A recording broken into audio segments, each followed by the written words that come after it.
Hey guys, and welcome back to our F1 2012 career mode. Today we have round 6 and it's the big one. It's the Monaco Grand Prix. Going into this season, just like on 2011, I knew the Monaco Grand Prix was going to be the one where it's the best chance we're going to score points all season long, most likely. And that's what we're going to aim to do today. 39 laps of the Principality. It's going to be a tough one with the realistic damage mod. Trying to keep that car out of the wall. I've been struggling with the brakes all season long with locking the brakes. So that's what happened in Bahrain when we crashed. I'm hoping it doesn't happen this weekend. Last time out in Spain, we had a good recovery after losing our front wing on lap 1. It was a long old race. It's quite tough as well. We finished a lap down on the leader, Fernando Alonso, who I think is now the championship leader as well. Speaking of the championship standings, let's check them out going into this round. Firstly, let's look at the emails. Andy Knight says, I am not performing well against my teammates so far this season. Which doesn't bode well. There is rain on the Friday at Monte Carlo, but the race seems to be okay. And the qualifying objective is 22nd, which is really low. The race objective is 19th. This is the race results data from last weekend. Fernando Alonso dominated the whole race weekend. We didn't meet the qualifying objective, but we did meet the race objective. And apparently I am losing the battle now because he's got 2 out of 5, De La Rosa. I've got 1 out of 5. He's outqualified me 3-2, and he's got 3-2 fastest laps. I've outraced him almost every single time, which I think should be a lot more important.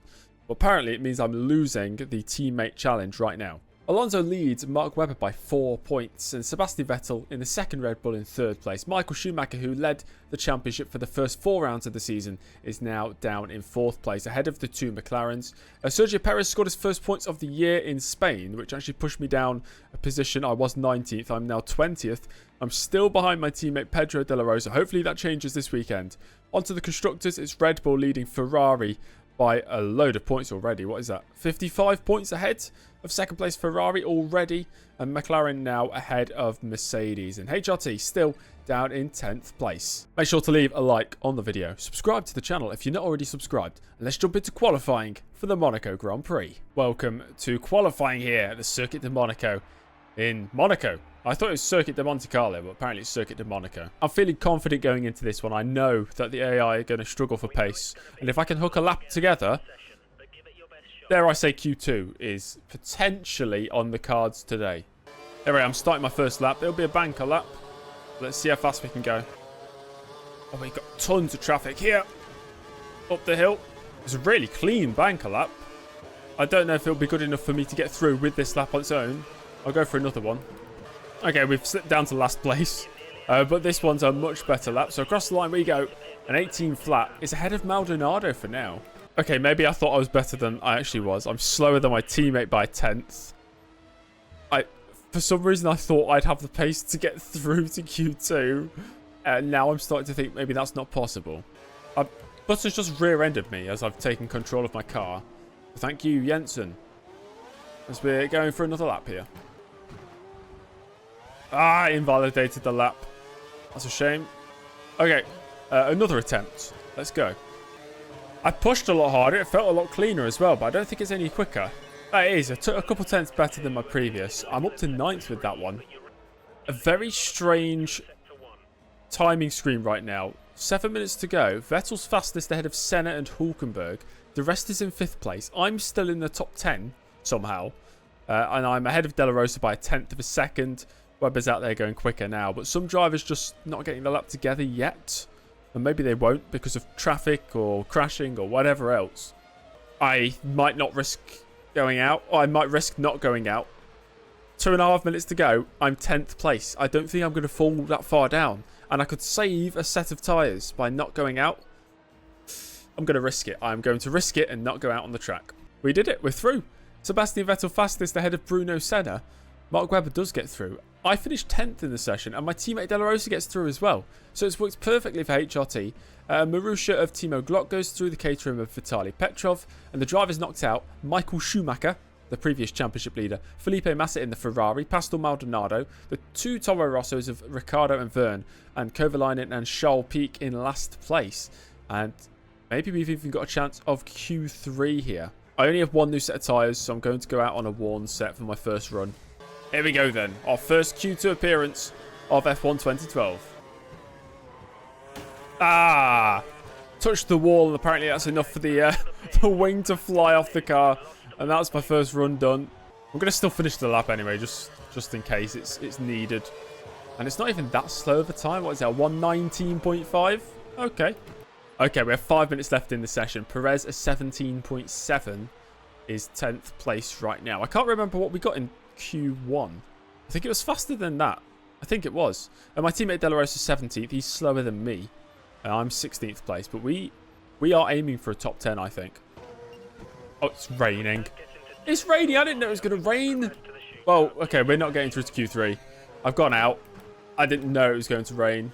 Yeah, there's no grip. There's no way I'm improving. And that'll be the end of the session, which is so disappointing. Because I knew there was a top 10 on the cards. And we will start 16th for the race then. Still a personal best result of the season. And we do out-qualify my teammate, luckily, with that first lap. Just looking at those times, I know we could have got through. We could have. The Sauber of Kobayashi knocked out, so is Hulkenberg. The Williams of Senna, the Marussia of Glock, and the Caterham of Petrov alongside the 2 HRTs. Let's try better in the race. The race is where it all comes together. 39 laps. It's going to be tough. And they still love me anyway, even though I did kind of crash in that session. But HRT are happy. Time for the toughest but most rewarding race of the season. The Monaco Grand Prix is coming right up. Let's have a look at the top 10 then. It's Alonso on pole again. He looks to be dominating this season. He's really got into a really good run of form. Of course, he delivered at his home Grand Prix in Spain, and he's delivering so far this weekend. He's alongside Vettel on the front row, and then it's the 2 McLarens with Hamilton ahead of Button, as he often is. Mark Webber in 5th, alongside Raikkonen. I think that might be Raikkonen's best qualifying result of the season. He's ahead of Rosberg and Grosjean, with Perez and De Resta rounding out the top 10. We've seen the rest of the grid. You know I'm starting in 16th place. And let's have a look at the strategy then. It's a 2-stop. Finally, we've got a 2-stop strategy. And we're starting on the option tyres, going to lap 11 for the option tyres again. And then pitting on lap 23 for the primes, all the way to the end. 39 laps is the race. If we stay out of trouble, I'm pretty sure most of the AI, or at least some of them, are going to crash. Something's going to happen. We know something's going to happen. It's Monaco. Something always happens. Let's get into it. Well, there's only one more thing to do, and that's go racing. The 2012 Monaco Grand Prix is next. Best place to make overtakes at Monaco. Turn 1, lap 1, of course. But I'm not going to send it. Maybe I will. 5 lights are on, and we are underway here for the Monaco Grand Prix. An okay start. I'm going to cover the inside. Never mind. De La Rosa's forcing his way through. And up the inside, the Spaniard goes. And there's Michael Schumacher on my outside already. Drivers crashing behind. That's Felipe Massa missing a front wing. Oh, Schumacher on my left-hand side. It's going 3 wide up the hill. And I know somebody else has lost the front wing further up. It might be Nico Hulkenberg. We can just squeeze around the outside of some of these drivers. Oh, it's Romain Grosjean. And I've worked that perfectly. As at the exit of Sector 1, we're already up to 12th place. And that's lap 1 complete. I know how brutal this damage mod is, so I'm trying to be extra cautious. I'll have to be throughout this whole weekend. I've not found a rhythm as of right now. I am very tentative, as Bruno Senna is really hounding me. Even though he does have damage to his front wing, you can probably just about see it. But the last time I spoke about Bruno Senna was when I crashed in Bahrain, so I should probably avoid talking about him. So it's me, and then it's Senna, and then there's a big gap back to, I think it's Timo Glock in 13th. So we're in 11th right now. One more driver up ahead running into issues, and we'll be into the points. 5 laps down, and the situation is exactly the same as it was the last update I gave you. We're comfortably slower than Hulkenberg in front, but I'm not too concerned about that. We're still ahead of Senna, so that's okay. The crowd roar just then, or gasp, and that usually means something's happened. We do have 1 retirement from this race. I think that was on lap 1, though. It might have been lap 1, turn 1. I'll probably end up regretting saying this, but I was expecting more carnage. Still plenty of time. It's lap 10. And there's a wing. There's a wing on the floor at the second to last corner. And surely somebody's into the pits. There's a couple drivers in the pits there. Nico Hulkenberg and Paul de Resta. No, it's just... No, okay, it's just Hulkenberg. But it means we've moved up into the points places. And we're boxing now. It's lap 11. We're boxing for our first of 2 scheduled stops. Making sure not to crash going into the pits. Pitting from 10th place. Oh, I think we're going to rejoin in some serious traffic here. There's the new set of options going on, and we're getting away. And as drivers moving past, we're going to rejoin down in 16th place. And Pedro's gone into the pits, so we're up to 15th place. Alonso still leads. I know Mark Webber is in the trainer cars in front of me, which of course means Mark Webber is not in the points, and that is crucial for the championship. Lap 14, we've not seen anybody else really into the pits yet, so I'm still in 15th place. About 5 seconds behind the Toro Rosso of Jean-Eric Vergne. I get the feeling lots of drivers are actually on a one-stop, but because I used so many tyres, or at least option tyres, in the qualifying session, the team just gave me a two-stop strategy. Oh! Can't park there, mate. And that's another position. We saw another retirement, and it actually wasn't Jean-Eric Vergne, even though he was in the wall. I think it was somebody else, because we gained... Oh no, we only did gain one place. Maybe it was Vergne retiring. And now we're down to 21 cars, so another driver bites the dust here in Monaco as we're on lap 17. We're approaching half race distance. And there's drivers in the pits, including Mark Webber. So we've moved past him, and we've moved past Timo Glock as well. We're up to 12th place. Lewis Hamilton now leads the race as well. So there's been a change of leadership. There's carbon fibre there on the exit of that second to last corner. It didn't look like a full wing though, so I think it was some of these like front wing end plate like we saw with Senna earlier on in the race. I've only just realised Senna's got the jump on me as well. He's the driver ahead of me now in 11th place. As we reach half race distance in this one, now we're about to start lap 21. And it's not been a race of much action, but it's been a race of high tension. Oh, tyres really starting to go off now. I'm sliding on corner entrance. I'm just imagining the warm-up phase on the prime tyres is going to be quite tricky as well. So once we pit, which is in 2 laps time, I have to keep that in mind that we have to be careful on the rejoin. Okay, lap 23, we're boxing at the end of this one. And that's the end of that stint. So we bring the car in. Nice tight entrance into that pit lane. It's a very strange pit lane entrance. A very strange pit lane. Of course, it used to be different prior to the upgrades. The pit boxes were on where we are right now, and where the pit boxes are is where the actual pit lane was. So they've switched sides. I think it gave them a bit more space. And we're going to lose a few places here, I think. We'll rejoin in 14th place. We've got the dreaded blue flags now. There's Lewis Hamilton. I'll have to let him through. There we go. I'm having to let so many cars through here with the blue flags. I'm terrified of getting penalties. The top 4 have gone through. I've lost so much time to Mark Webber in front now.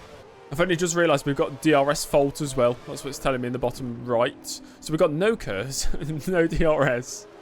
Poor HRT. I think Webber's encountering the blue flags now. And I also, at the final corner, saw a bit of Red Bull front wing on the floor. It's either Vettel or Webber. Could be the Toro Rossos as well, of course. And somebody else is out the race. We're down to 20 drivers left. Only 4 retirements. I was expecting a lot more going into this race. As we've got blue flags. I think that's Nico Rosberg behind me. Objective is to stay at least a little closer to Rosberg. And then when he laps Webber, we'll try and capitalise and make an overtake. Glock, the next driver up the road now. So Webber must have overtaken him. We're still 14th. Webber wasn't the one who retired from the race. I think we've been bamboozled today by the strategy of others who are clearly on a one-stop, like Timo Glock, for example. So that's why we're behind him right now. And annoyingly, this position is going to just match what we did in the first 2 races, where we finished 14th back-to-back, and it will still keep me behind De La Rosa in the championship. And Charles Pic is catching me up. Charles Pic is faster than me. Timo Glock is matching my pace. They're really turning it up right now, down at Marussia. I don't know how. Hulkenberg with the fastest lap. Not something I expected to see. But 17.6 from the Force India driver. I think Charles Pic just crashed. So Romain Grosjean, the next car behind me. And that Lotus, I assume, is going to be very, very quick. We've got about 6 laps to go. Got a bit of spare fuel, so we put it up into the rich mix for the next few laps. See if we can close in on Timo Glock. Well, we've got DRS on him. That's a start. Down the main straight we go to start lap 35. 13th place has eluded us all season long so far. With the best result of 14th in this career mode. Up to this point, I'd love to get into 13th place. Oh, we got blue flags. That's annoying. Going to take me right out of this battle. At least for the time being. Who is it? It's Raikkonen. Go on, mate. Go through. Oh, what is going on here? Glock's not doing a great job of letting Raikkonen through. I'm trying to see if I can just squeeze past Glock at the same time. I've got more blue flags though, which is not great. Ah, Kobayashi go through. Oh, Kobayashi almost into the back of Timo Glock, who's now parked it on the apex of the final corner. I'll follow you through. Thank you very much, mate. And up to 13th we go. That's just what you have to do at Monaco. Forget about dive bombing into the Nouvelle chicane. That never works. You just got to follow the lapping cars through. Oh, big tank slapper there through whatever that corner is. I used to know these corners. I just forgot it. Tabac. Through Tabac. That's the corner name. As we're about to start the last lap. And Lewis Hamilton wins the Monaco Grand Prix after starting down in, I believe it was 3rd place on the grid, which is always a difficult thing to do at Monaco. But he's won here ahead of Fernando Alonso. And I feel like this is a real mixed bag for me and the team. I don't know what you guys think, but I feel like there was points potentially today, but it really just didn't work out that way. And in the end, it wasn't a hectic Monaco Grand Prix like we'd have hoped for. We finished in 13th place. Hamilton, Alonso, Button, the top 3 here from Monaco. Sebastian Vettel, the Red Bull driver, slipping down outside the podium places. Nico Rosberg rounding out the top 5. Then we had Kimi Raikkonen, Kamui Kobayashi and Sergio Perez doing a great job for Sauber. Kobayashi started behind his teammate and finished ahead of him. De Resta and Bruno Senna scoring the final points positions. Then we had Hulkenberg and Webber, followed by Early, of course. Timo Glock, Pastor Maldonado, Heikki Kovalainen, Roman Grosjean down in his 17th place. Charles Pic, Vitaly Petrov, Pedro De La Rosa, the final driver. He finished 2 laps down. I was actually close to lapping him at the end of that one, so I clearly outperformed him. But I think he's still ahead of me in the championship. Schumacher, Verne, Massa and Ricciardo all did not finish the race. Alonso extends his lead at the top. Vettel now ahead of Webber and into 2nd place. Hamilton now ahead of Schumacher and into 4th place. As there's Schumacher down to 5th place now. It's unfortunate, seeing as he did have a lead of about 15 points at one point in this season. And now he's 36 points adrift after 6 races. And I believe I am... Oh, technically, apparently, I'm ahead of De La Rosa. I don't think that's correct. Or maybe it is correct on countback. I think I've had more 14th place finishes than him. But we both had a 13th place finish. And in the Constructors' Championship, it is Red Bull leading McLaren, who have closed in. Ferrari now in 3rd place, ahead of Mercedes, Lotus, Sauber, Williams, Force India and Toro Rosso. And then the final 3 teams, HRT, Marussia and Caterham, yet to score points. Get in. Look at that. High fives all around. Where's Bold Guy? The day's not complete until we see F1 2011 Bold Guy on 2012. He's not bold, that's Andy Knight. Nobody cares about him. Thank you so much for watching this video. If you enjoyed that one, make sure to leave a like on the video. Subscribe to the channel if you've not already done so. And that was, like I said, at the end of that race, a mixed bag of emotions. I thought we could have done better. At the same time, I'm glad to have finished the race and got my best result of the season and move ahead of my teammate De La Rosa in the championship. So it is still a it's still a positive result over the weekend. I just felt like there could have been more to it. The next race will be the Canadian Grand Prix, and I love that circuit. And I'm looking forward to it, and I hope you are as well. I'll see you in the next one. Goodbye.